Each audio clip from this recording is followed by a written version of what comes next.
सबैलाई नमस्कार। आज म यहाँहरूको समक्ष साहित्यको सीमावलोकन यानी लिटरेचर रिभ्यू कसरी गर्ने भन्ने सन्दर्भमा एउटा सानो भिडियो लिएर उपस्थित भएको छु। गएको भिडियोमा मैले स्टेटमेन्ट अफ द प्रब्लम कसरी लेख्ने भन्ने विषयमा छलफल गरेको थिएँ।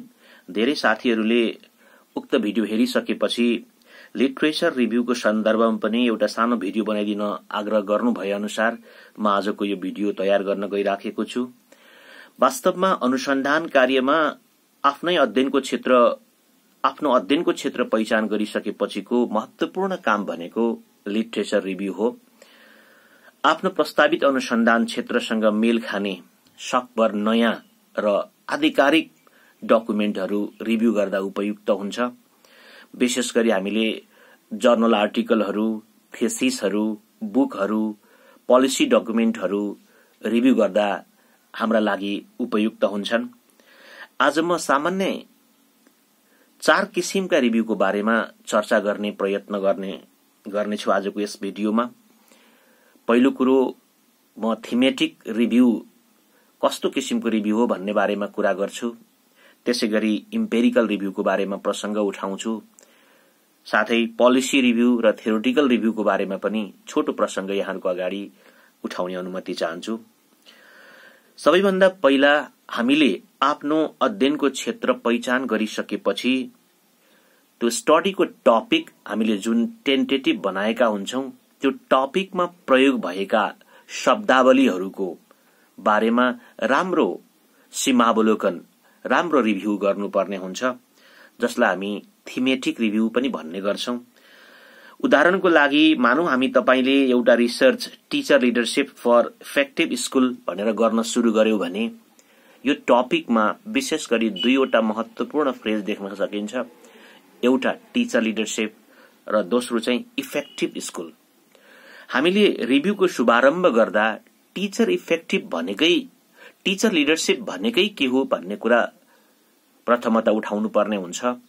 टीचर लिडरशिप भन्नाले के बुझिन्छ, के कामहरू यसभित्र पर्छन्, कसरी टीचर लिडरशिप गर्न सकिन्छ भन्ने सन्दर्भमा विभिन्न डकुमेन्टहरूबाट प्राप्त ज्ञानहरूलाई हामीले संस्थागत गर्ने प्रयास गर्नुपर्ने हुन्छ भने एउटा इफेक्टिभ स्कूल के हो भन्ने सन्दर्भमा पनि हामीले रिभ्यू गर्नुपर्ने हुन्छ। इफेक्टिभ स्कूलका कम्पोनेन्टहरू के हुन सक्छन्, के कस्ता कम्पोनेन्ट एलिमेन्टहरू एउटा इफेक्टिभ स्कूल भित्र पर्छ, ती सबै कुराहरूको राम्रो रिभ्यू गरिसकेपछि मात्रै हाम्रो थीमेटिक रिभ्यू तयार हुन्छ। अर्थात हामीले उठाएको हाम्रो थीममा टपिकमा उठाएका विषयवस्तुहरूको बारेमा गहिरो रिभ्यू गर्नु जरुरी हुन्छ, जसबाट विशेष गरी क्वान्टिटेटिभ स्टडी गर्ने साथीहरूका लागि त झन् यो अत्यन्त महत्वपूर्ण रिभ्यू हो, किनकि यसबाट हामीले स्टडीका लागि भेरिएबलहरू आइडेन्टिफाई गर्न सक्छौं र क्वालिटेटिभ रिसर्चरका लागि पनि यो अत्यन्त महत्वपूर्ण हुन्छ। थीमको अपरेशनल डेफिनेसन के हो, हामी त्यो थीम भन्नाले के बुझ्छौं, त्यो टपिक भित्र प्रयोग भएका फ्रेजहरूको अर्थ के हुन सक्छ, त्यसको बारेमा गहिरो रिभ्यू गर्ने प्रयत्न गर्यो भने त्यो रिभ्यू चाहिँ थीमेटिक रिभ्यू हुन्छ। यसरी थीमेटिक रिभ्यू गरिसके पछाडि हाम्रो दोस्रो अर्को महत्वपूर्ण रिभ्यू भनेको इम्पेरिकल रिभ्यू अर्थात पूर्व अध्ययनहरूको सीमावलोकन अर्थात रिभ्यू भन्ने गर्छौं हामी यसलाई। अघि मैले प्रस्तुत गरेको उदाहरणमा टीचर लिडरशिप फर इफेक्टिभ स्कूलको सन्दर्भमा आजभन्दा अगाडि हाम्रो देशमा वा त्यस बाहिर भएका विभिन्न अनुसन्धानहरूले के भनेका छन्, अनुसन्धानका प्राप्तिहरू के छन्, अनुसन्धान कुन तरिकाबाट गरिएको छ, कुन बेलामा त्यो अनुसन्धान गरिएको हो, यी सबै पक्षहरूको बारेमा हामीले स्टडी गर्ने, रिभ्यू गर्ने प्रयत्न गर्यौं भने हामीलाई अब मेरो रिसर्चमा म कुन डिरेक्सनमा जाने होला, कुन मुद्दालाई उठाउने होला, कुन प्रश्नहरूको जवाब आजसम्म अनुसन्धानले दिन सकेको छैन, अर्थात रिसर्च ग्याप कहाँनिर होला भन्ने कुरा हामी आइडेन्टिफाई गर्न सक्छौं। त्यसैले यो इम्पेरिकल रिभ्यूबाट हामीले विशेष गरी यो क्षेत्रमा के काम भइसकेका छन्, के विधिहरू प्रयोग गरेर अनुसन्धान भए, रिसर्च ग्याप कहाँ छ भन्ने कुराको बारेमा जानकारी लिनको लागि हामीले इम्पेरिकल रिभ्यू गर्नुपर्ने हुन्छ। त्यसबाट हामीलाई विशेष गरी स्टेटमेन्ट अफ द प्रब्लमलाई रिफाइन गर्ने क्रममा हामीले अन्त्यमा रिसर्च ग्याप उल्लेख गर्नुपर्ने हुन्छ, जुन ग्याप पनि यही इम्पेरिकल रिभ्यूबाट हामीलाई प्राप्त हुन्छ। त्यसैगरी हामीले तेस्रो रिभ्यूको रूपमा पोलिसी रिभ्यूलाई लिन सक्छौं। विशेष गरी आफ्नो प्रस्तावित टपिकसँग सम्बन्धित, विशेष गरी आफ्नो देशमा के कस्ता पोलिसीहरू छन्, जस्तै मैले अगाडि उठाएको topic teacher leadership for effective स्कूलका निम्ति, टीचर लिडरशिप फर इफेक्टिभ स्कूलका निम्ति हामी कहाँ अहिलेसम्म टीचर लिडरशिपको सन्दर्भमा कस्ता पोलिसीहरू छन्, टीचरलाई लिडर बनाउनका लागि सपोर्ट गर्ने पोलिसी डकुमेन्टहरू हामीसँग के कस्ता छन्, ती पोलिसी डकुमेन्टहरूको अभ्यास कसरी भइराखेको छ, पोलिसी र प्र्याक्टिसमा के ग्याप छ, यस्ता कुराहरूको बारेमा पनि हामीले रिभ्यू गर्दा अत्यन्त उपयोगी हुन्छ र हामीलाई भोलि हामीले गर्ने अनुसन्धानलाई यसले राम्रो मार्गदर्शन दिन सक्छ। त्यसैगरी चौथो रिभ्यूको रूपमा हामीले थियोरिटिकल रिभ्यू भन्ने गर्छौं। विशेष गरी पूर्व स्थापित सिद्धान्तहरू, समाजशास्त्रीय सिद्धान्तहरू जसले हाम्रो स्टडीलाई मार्गदर्शन गर्न सक्छ, हाम्रो स्टडीलाई आधार प्रदान गर्न सक्छ, त्यस्ता केही महत्वपूर्ण सिद्धान्तहरूको पनि हामीले रिभ्यू गर्न सक्यौं र हाम्रो स्टडीमा जोड्न सक्यौं भने त्यो फलदायी हुन्छ, हाम्रा लागि उपयोगी हुन्छ। विशेष गरी थियोरिटिकल रिभ्यूबाट हामीले दुई कुरा प्राप्त गर्न सक्छौं। थ्योरीबाट विशेष गरी प्राप्त गर्ने कुरा भनेको थ्योरी एज द लेन्स। थ्योरीले एउटा लेन्सको काम गर्न सक्छ, एउटा पर्सपेक्टिभ दिन सक्छ, एउटा गाइडलाइन दिन सक्छ हामीलाई, जसबाट हाम्रो इन्टायर रिसर्च चाहिँ आधारित बन्न सक्छ भने अर्को part theory as the thread भन्छौं हामी। थ्योरीले एउटा धागोको रूपमा पनि काम गर्न सक्छ। जसरी फूलहरूको माला तयार गर्नको निम्ति धागोको आवश्यकता हुन्छ, धागो बिना जति राम्रा फूलहरू भए पनि माला तयार बन्न सक्दैन, त्यसैगरी राम्रो थ्योरी बिना तपाई हाम्रो अनुसन्धान पनि बाँधिन सक्दैन। त्यसैले अनुसन्धानलाई बाँध्नका निम्ति हामीलाई थ्योरी आवश्यकता हुन्छ। थ्योरी एज द थ्रेड, एउटा धागोको रूपमा हामीले थ्योरीलाई लिन सक्छौं। हाम्रो समस्या उठानदेखि हाम्रो कन्क्लुजन ड्रइङसम्मका पार्टहरूमा हामीले थ्योरीलाई लिंक गरेर अगाडि जान सक्छौं। त्यसैले थ्योरीले हामीलाई एउटा महत्वपूर्ण मार्गनिर्देश प्रदान गर्ने काम गर्छ। यसरी मैले अघि उल्लेख गरे अनुसारको thematic review, empirical review, policy review, theoretical review, यी सबै प्रकृतिका रिभ्यूहरू गरिसकेपछि हाम्रो महत्वपूर्ण काम भनेको यी सबै रिभ्यूहरूलाई ब्लेन्डिङ गरेर एउटा राम्रो कन्साइज च्याप्टर तयार गर्नुपर्ने हुन्छ।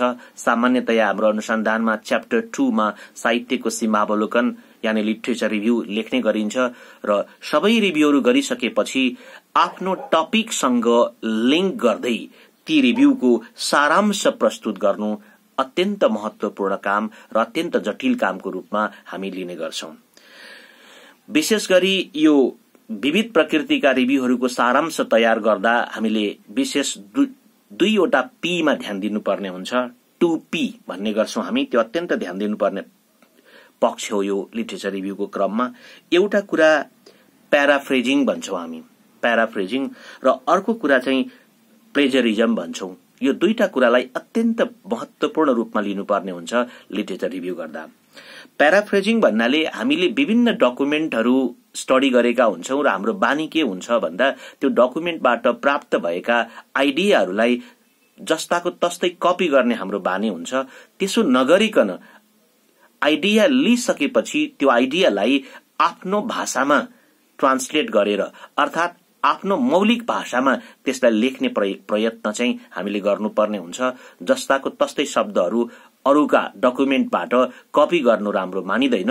जति राम्रो प्याराफ्रेजिङ हुन सक्यो त्यति राम्रो हाम्रो रिभ्यू हुन सक्छ।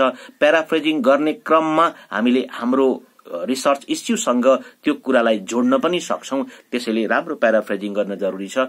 कतिपय अवस्थामा डकुमेन्टबाट जस्ताको तस्तै पनि हामी कपी गर्न सक्छौं, डाइरेक्ट कोड पनि गर्न सक्छौं, तर त्यो अत्यन्त कम गर्नु उपयुक्त हुन्छ र हामी धेरै जसो प्याराफ्रेजिङ गरेर नै अघि बढ्दा राम्रो हुन्छ, आफ्नो मौलिक भाषामा लेख्दा त्यो राम्रो हुन्छ।